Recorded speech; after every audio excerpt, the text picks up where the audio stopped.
The Cayman Islands Chamber of Commerce Pension Plan. We're here for you. As a member of the Chamber Pension Plan, depending on your age, you are invested in one of our 6 life cycle funds, each with a different investment allocation and level of risk. But did you know you have the option of choosing a different fund than what you were originally enrolled in? If you are looking for less risk, simply advise your employer to reallocate your contributions. Remember that pensions are for the long term, designed to maximize your retirement funds. If you have any questions with regards to the fund you are currently in or why you might want to change, please contact us at 745-7630 or admin@pensions.ky. The Chamber Pension Plan. We're here for you. Money Sense is brought to you by the Chamber Pension Plan. For further information, visit chamberpension.ky.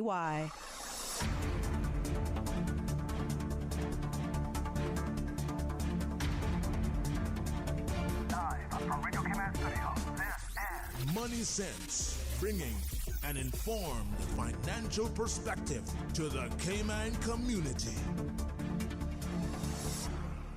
A very good morning and warm welcome to Money Sense. I'm Simon Caudry, your host, and I'm delighted to be interviewing John Sitilides this morning. John joins us on location from the Royal Fidelity CEO Conference and has joined us from Washington, D.C., where he is principal at Trilogy Advisors, LLC, which specializes in US government relations, geopolitical risk, and international affairs. There's an awful lot more to John's CV than just this, but as we go through our conversation, I'm sure our listeners will understand exactly what it is John does through his information that he's going to give us. So John, a very good morning and welcome to Cayman. Oh, good morning, Simon. Great to be here with you and your audience. Well, it's a pleasure to have you. I'm a little worried as to where this conversation as a show is going to go because I'm worried you're going to tell us some bad news about the world. So let me start off then perhaps with my first question, which is, we all pay attention to the news, whether it be the printed press, the media, the television, the radio, but they tell us what they want us to hear.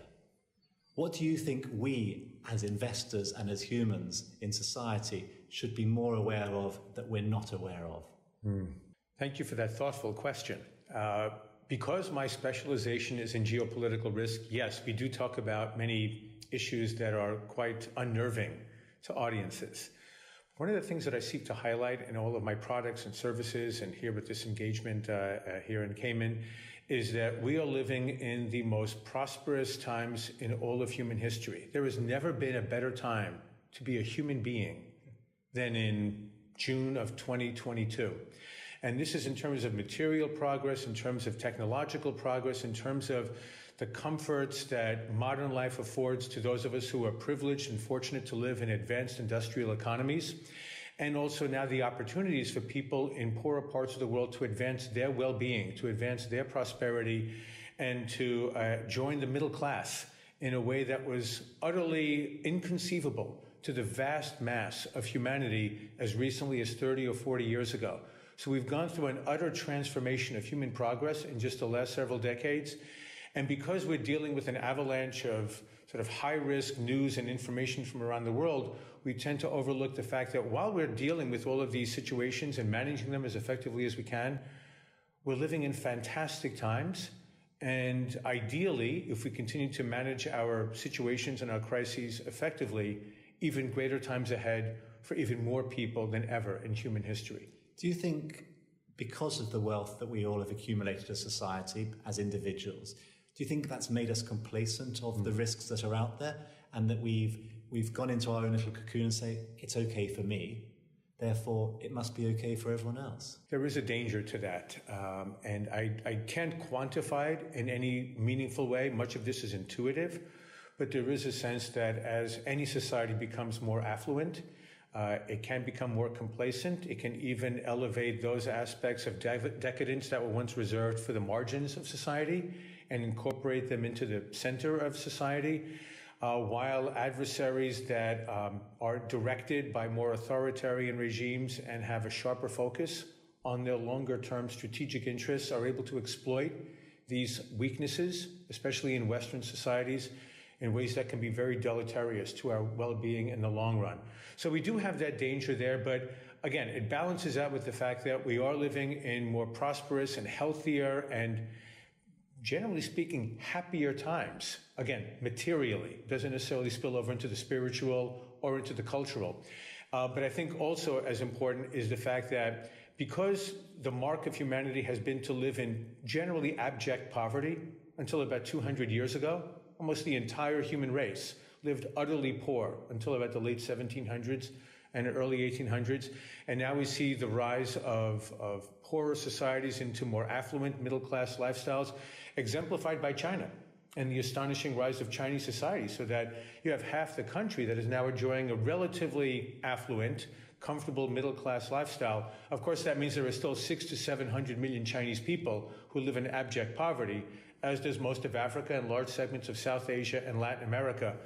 But we have these opportunities that were unheralded, underassessed, and underappreciated today.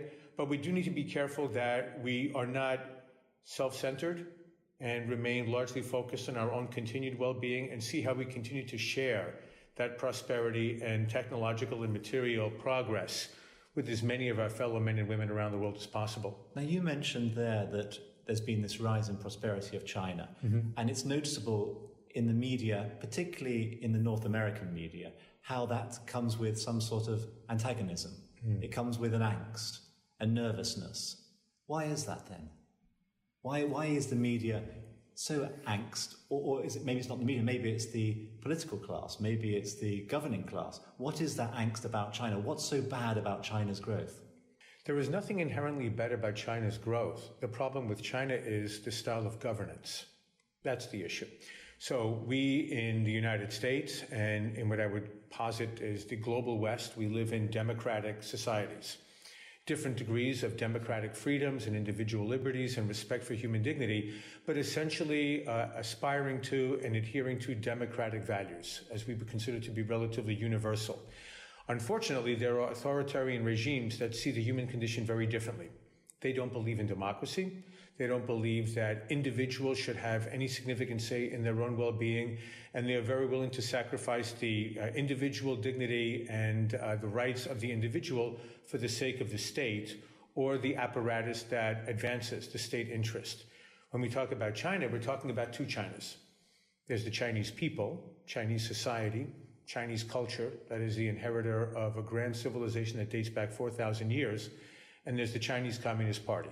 That is really an offshoot of Marxist-Leninist thinking of the last 170 years, and genuinely speaking, more rigidly Leninist and Marxist, right? It once was Marxist under Mao Zedong, and then that was abandoned by Deng Xiaoping, who realized that the road to Chinese greatness, the resurgence of Chinese economic might, would not come with Marxism, but would come with Western-style capitalism, but under a rigidly Leninist party control system.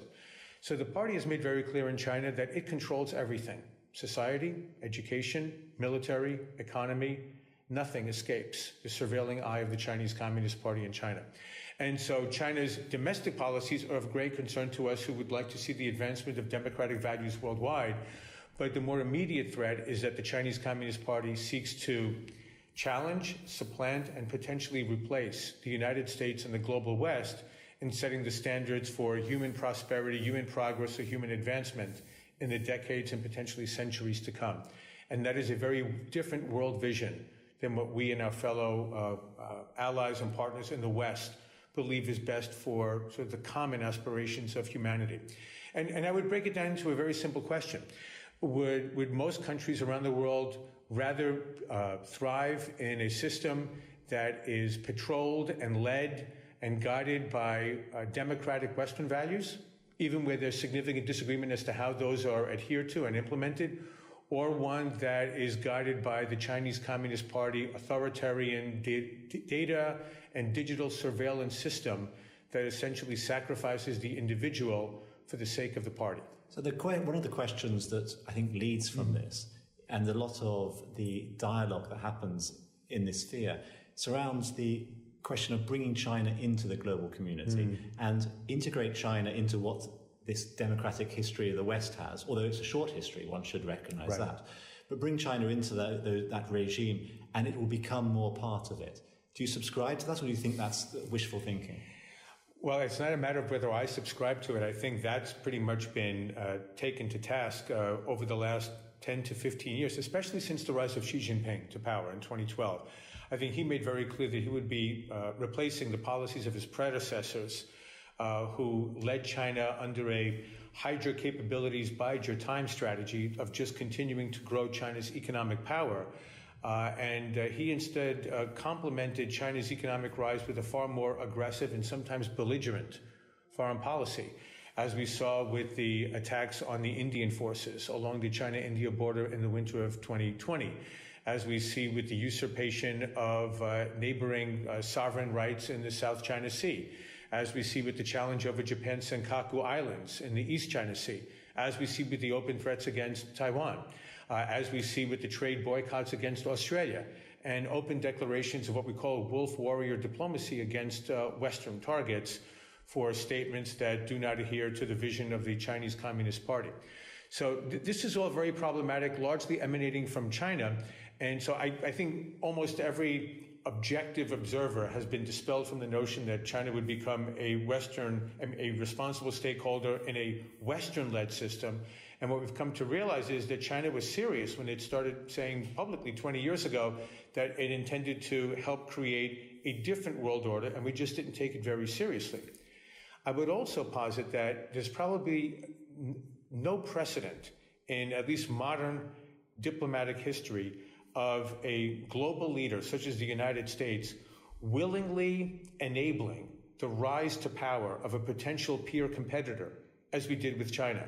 And so in many ways, looking backwards now, in retrospect, not Monday morning quarterbacking, this may have been the most colossal strategic blunder of any great power in modern diplomatic history, that of the United States and its Western partners in embracing China for World Trade Organization membership without ensuring that China would comply with every single letter, not just spirit, of WTO guidelines and regulations, which China has violated with relative impunity over the 20-plus years it's been a member of the WTO. So that blunder has been committed. You can't reverse that. China is now able to enjoy World Trade Organization membership. It's the number 2 economy in the world, potentially to become the number 1 economy of the world, and yet it still gets to call itself a developing economy with all of the trade and commercial benefits that that provides to a country that may soon overtake the United States. So it's a little bit of a bizarre situation that the West has enabled for itself and for China. We can't undo it, but we can look to see where we can take measures together to slow the increasing economic advance of China in ways that could be increasingly deleterious to the global rules-based trading system. Now, the Chinese president is soon up for the end of his theoretical term. Mm-hmm. He's talked about extending that for who knows how long. Do you think the risks associated with that extension heighten the possibility of bad things happening because he needs to show strength and force of character at home? It's a faith-based society. You've got to maintain face. Do you think that risks creating problems that have hitherto been perhaps hidden under the carpet, whether it be Taiwan, whether it be enabling Russia or whatever else it might be? That's a question that I think is very important when we assess what the options are for China-Taiwan relations in the next several months, literally, in the lead up to the fall Party Congress in Beijing. There was a fear, and I think that's abated somewhat, but I don't want to be too cocksure these days. I think many of us were surprised by Russia's invasion of Ukraine as well back in February, that to whatever degree China might have been considering an invasion of Taiwan prior to the Party Congress with the belief that Taiwan could be won over in a matter of days, essentially a fait accompli. That would be a great source of achievement by Xi Jinping and essentially ensuring a successful achievement of a third term. It would result in an anointment almost, wouldn't it? Very well said. So I think there's been a serious recalculation in Beijing, given what's happened in Ukraine, both in terms of the performance of the Russian military and the ability of the NATO alliance to come together relatively rapidly after the invasion to respond to Russia's invasion, to question whether or not it would be wise to withhold any type of sort of serious military operations versus Taiwan, when there's really no urgency to do so either way. And most military strategists will look at the situation in the Taiwan Straits objectively and state that China probably will retain a military superiority over Taiwan for the next 3 to 5 years. The question will be how quickly and how effectively will the United States and other allies arm Taiwan to be able to undertake an effective deterrent capability, what we call the porcupine strategy of making any potential invasion of Taiwan extraordinarily painful for China and so potentially dangerous for the Chinese military that it could lead to a collapse of support among Chinese citizens for the Chinese Communist Party, which is the number one priority for Communist Party officials, to maintain hold on power in Beijing. All other issues will either be sacrificed or delayed to ensure that hold on power is maintained. In a strange way, then, what Russia has done in Ukraine may create a period of extended calm, an unexpected calm associated with Taiwan, precisely so the president can get his extension then. Well, I don't know if it's necessarily going to be calm. It could be the avoidance of kinetic military operations, but we could actually see an escalation of sort of gray area hybrid tactics by China against Taiwan, so that they don't give the false impression to Chinese nationalists that China is sort of retreating on the Taiwan issue. I think one of the problems is with all of the Chinese media that have been exhorting a stronger line versus Taiwan, and especially any potential movement among Taiwanese parties towards independence. They don't necessarily have to invade or undertake any significant threshold military operation, but I think you will continue to see very strong statements denouncing the United States and other countries for any freedom of navigation operations in the Taiwan Straits or seemingly in support of Taiwan. You'll probably see larger numbers of sorties by Chinese fighter jets in Taiwan's air defense identification zone, which are not technically violations of Taiwan's sovereignty, but involve diplomatic démarches and the like that simply increase tension so that you can keep tensions high in the region without triggering any type of a military response by Taiwan or any country that might be committed to its defense. So you think they'll probably ramp up the muscularity of their actions without going too crazy? They could, but I don't engage in predictions, so I try to avoid that area. But I don't think we want to dismiss that possibility that we could see a ratcheting up of tensions in Taiwan, again, without provoking a military response. Look, we need to take a quick break. We need to pay for some of our bills here with our sponsors. But we'll continue our conversation with John straight after the break in 1 minute's time. The Cayman Islands Chamber of Commerce Pension Plan. We're here for you. The current pension holiday is set to expire this June 30th. Employers and employees will be required to recommence the legally specified pension contributions effective with July earnings. If you have any questions or concerns, please visit our website at chamberpension.ky or contact us at admin@pensions.ky. The Chamber Pension Plan, representing large and small employers in all sectors of Cayman's economy. Money Sense, the only personal finance radio show in the Cayman Islands, hosted by Simon Caudry from the CFA Society Cayman Islands. This is Money Sense. Welcome back to Money Sense and our conversation on geopolitics and global risks with John Sitilides. Before the break, John, we were discussing China and its rise to power is not the right word, but its rise to importance in the world. And it got me thinking about the question with respect to Western politics and where we are today in the West. There seems to be this perception in the West that our system isn't working so well now from a political perspective. Is our politics fundamentally broken, or is it just a time that we're living in? In other words, there is a viewpoint, people look at China with envy in some respect. They get things done. What do you make of that argument? Well, one might argue that they get certain things done with great damage to their societal well-being. Look at the lockdowns in Shanghai and in Beijing of just the last several months, and the tremendous punishment that the Chinese people suffered for a zero COVID policy, not at a time where we were uncertain about the impacts of the virus, as took place 2.5 years ago, but at a time when the Omicron subvariants are relatively mild in their symptoms. And yet it seems that Xi Jinping and the Chinese Communist Party are unwilling to bend in any way, to rethink their policies and perhaps concede that there might have been some error in maintaining zero COVID for 2+ years, now potentially to extend for another year into 2023. And so that unbending aspect of authoritarian rule, I think, is something that we need to be very mindful of, whereas democracies, yes, they're very sloppy, they're very messy, but they're responsive to the will of the people, generally speaking, over time. And I think it was Winston Churchill or maybe some other great thinker who once said that democracy is the worst form of government except every other one. So in answering a question like that, I think the important question to ask is compared to what? So yes, we have a sense of brokenness in many Western democracies. The U.S. is going through a very disruptive period in terms of its domestic politics. I would say dating back to maybe the last 20 years. And much of this has to do with the era of globalization and the hollowing out of the American industrial heartland for the sake of free trade agreements that have brought tremendous economic benefits to the vast majority of Americans, and for that matter, for the vast majority of citizens in many advanced industrial countries, but at a cost. And so, as one great economist once said, there are no perfect solutions to any problems, whether they're economic or political or even military for that matter. There are only trade-offs.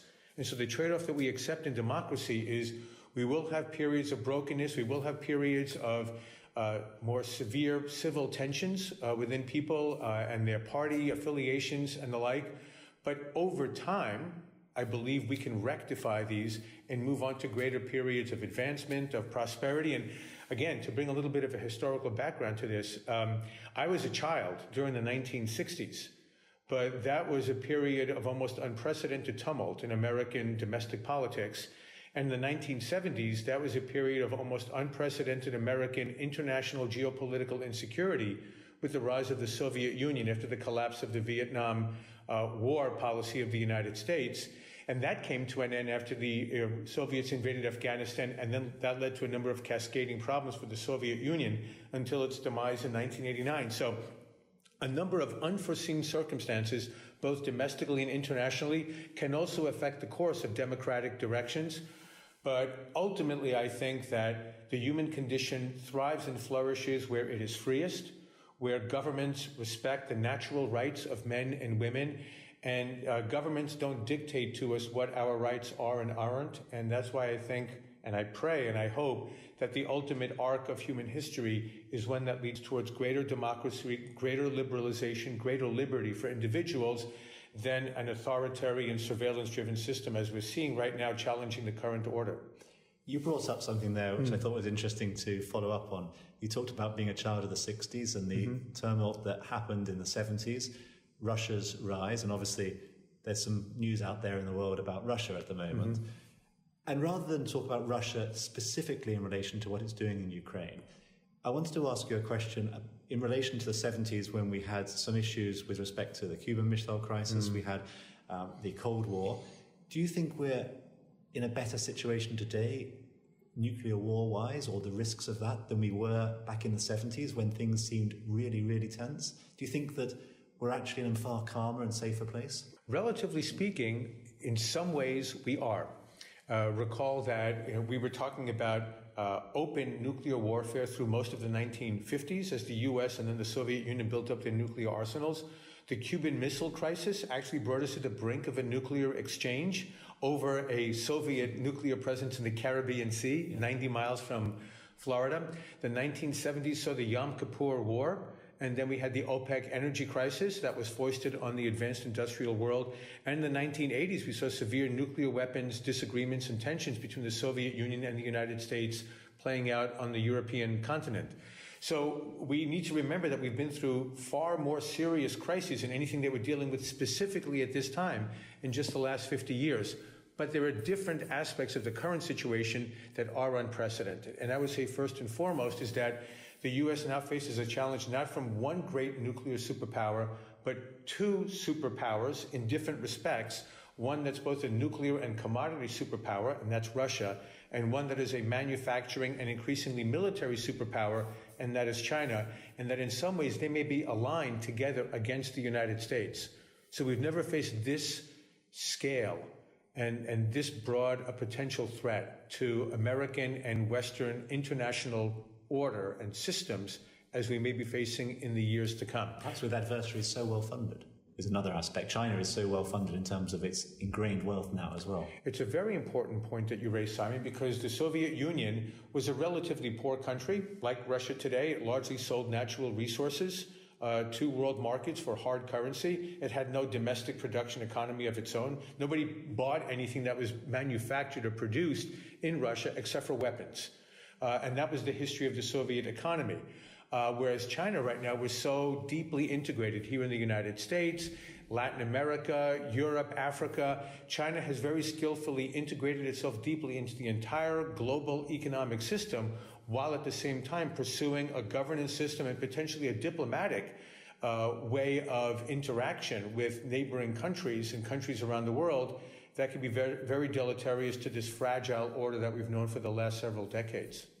You mentioned the diplomacy, and it sparks a question in my mind, which is, why do we remain today still so scared of Cuba, a neighbor to the north of the Cayman Islands? What's the scare there that the US has? What's the fear that they have? I don't think it's a scare today the way that it was in a very credible manner in the 1960s because of the positioning of theater nuclear weapons right near the American heartland. I think what the issue is now in many ways is sort of I don't want to necessarily call it an ossified policy, but one that we have simply coasted on for the last 6 decades. And a lot of this has to do with demography in the United States, and that two of the most important states in the Electoral College on a quarterly basis in the United States every 4 years involves the electoral votes of a very prominent and influential Cuban-American community in Florida and in New Jersey. That play a major outsized role in presidential politics. But I think also there's a very serious debate both within the Democratic and Republican parties as to how to encourage change in an authoritarian system that will actually benefit the citizens of that country, not simply enrich the masters, the authoritarian masters. And where there was a more open debate about Cuba, especially in the 1990s and the early noughts about Cuba, I think what we're seeing now with China is forcing a number of more open-minded Cuba thinkers to say, well, if we open up Cuba to the American economy and to the international economic system, are we simply enabling the authoritarian masters in Cuba to maintain their grip on power, or are we actually enriching Cuban citizens to be able to enable them to one day achieve a more liberalized, consensual government there? And I think it's a problem, especially because it is still in the Gulf of Mexico, which is a strategic location for the United States, as opposed to, say, Vietnam, which also has a communist government, but is becoming one of America's best economic allies in terms of reshoring the global supply chains out of China to other countries that we might consider more reliable partners in the global trading system. Do you think, not just US, but do you think, I'm going to use the word Western for the sake of convenience, do you think Western diplomacy has failed at its mission over the last decade or so when you look at China's investment in many, many countries of Africa, in the Caribbean, of building up its reputation, building up its presence? I think, there are 3 countries, is it now, that support Taiwan at the UN in terms of recognizing it.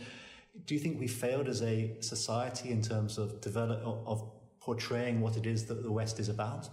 In many ways, we've enabled China through our relative neglect of the global South, especially in Africa and in Latin America. We've enabled China to move in very skillfully and very understandably, and from a Chinese self-interest perspective, perfectly realistic, to move in and to offer significant investment opportunities, infrastructure projects, financing, lending, and diplomatic support in international organizations where the U.S. has maybe taken certain parts of the world relatively for granted, or looked at them largely through a sort of security lens, especially in Africa, I would say, where most of our focus, and especially the Sahel and in sub-Saharan Africa, has been through the lens of tamping down Al-Qaeda, Islamic State, and other radical Islamist terrorist organizations, as opposed to promoting infrastructure, investment, trade, natural resources, commercial activities, and the like. And in Latin America, because it's been a relatively peaceful region, except for the sore points of Cuba, as you mentioned in your prior question, Venezuela, and increasingly, again, Nicaragua. But much of that is also geopolitical in scope, because Russia and China do have outsized roles in Cuban politics. The Cuban government is really the reason why the Venezuelan government remains in power. And we see those two countries working in concert with China and with Russia to help prop up a resurgent Sandinista movement in Nicaragua. But if we simply look at the Caribbean and Latin America through a security lens, then we're opening the door to countries such as China, which are able to offer hundreds of millions, if not billions of dollars in vitally needed infrastructure and investment support, when the U.S. and other leading countries in Europe, perhaps countries such as Brazil, working together to advance larger hemispheric progress, should have done so in the past, still are not paying proper attention to this critical part of the world for the United States, the entire Western Hemisphere. And I'm not convinced today that the U.S. is focused as effectively as it should be on what is still one of the most important regions in the world for American well-being. What should it do then? Should it re-engage with the communities, or is its policy just too far broken now? I don't think it's too far broken at all. It must re-engage. And it needs to make very clear that it takes its partners and its allies very seriously. It needs to bring about a system, a framework of incentives for American lending institutions, maybe through laws and regulations, to encourage stronger diplomatic and commercial and cultural ties in Central America, in the Caribbean, in Latin America. I think the caliber of our diplomatic corps, and especially our ambassadors and our military attachés in the region, is going to send a very important signal to the region that we take Latin America far more seriously than we have in the past.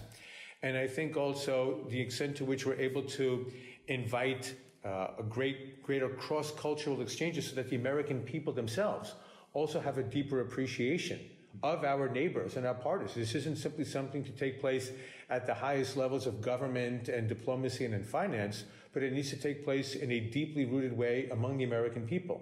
So I think there are many ways to do this, but the U.S. doesn't do industrial policy very well, and we tend not to have as coherent a strategy for issues that are not sort of dominating our radar screens. And right now, for better or for worse, it is China, it is Russia, it is Iran, it will be energy, it could be food shortages, and we don't tend to look at the hemisphere in a sort of comprehensive and cogent manner, but that may change as China, through no intention of its own, but simply because of the scale and scope of Chinese investment throughout the Caribbean. And as a number of people have informed me over the last 36 hours, the Chinese flags on almost every island throughout the Caribbean Sea. It won't be a Cuban Missile Crisis, hopefully, but it will be sort of a quasi-finance, investment, and diplomacy crisis that is taking place right next door. It's one that I'm hoping to be able to take back to Washington and to help to increase awareness of myself as well. Well, John, our time on this show is always at a premium, and unfortunately our time is up. It's been a most thought-provoking conversation. I sincerely thank you for joining us, and do hope you enjoy a little bit more good time here in the Cayman Islands. Well, thank you so much for having me, Sam, and I appreciate this opportunity. Absolute pleasure. A final note before we go is to remind our listeners that this show will be available as a podcast on the CFA Society Cayman Islands webpage and on YouTube, and encourage you, if you have a question or topic that you wish us to cover, to email us at moneysense@candw.ky or tweet us at MoneySenseRadio. With that, thank you once again, goodbye, and please do tune into Money Sense in 2 weeks' time.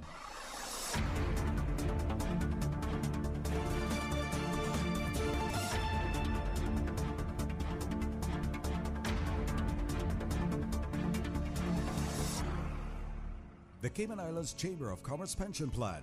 We're here for you. As a member of the Chamber Pension Plan, depending on your age, you are invested in one of our 6 life cycle funds, each with a different investment allocation and level of risk. But did you know you have the option of choosing a different fund than what you were originally enrolled in? If you are looking for less risk, simply advise your employer to reallocate your contributions. Remember that pensions are for the long term, designed to maximize your retirement funds. If you have any questions with regards to the fund you are currently in or why you might want to change, please contact us at 745-7630 or admin@pensions.ky. The Chamber Pension Plan. We're here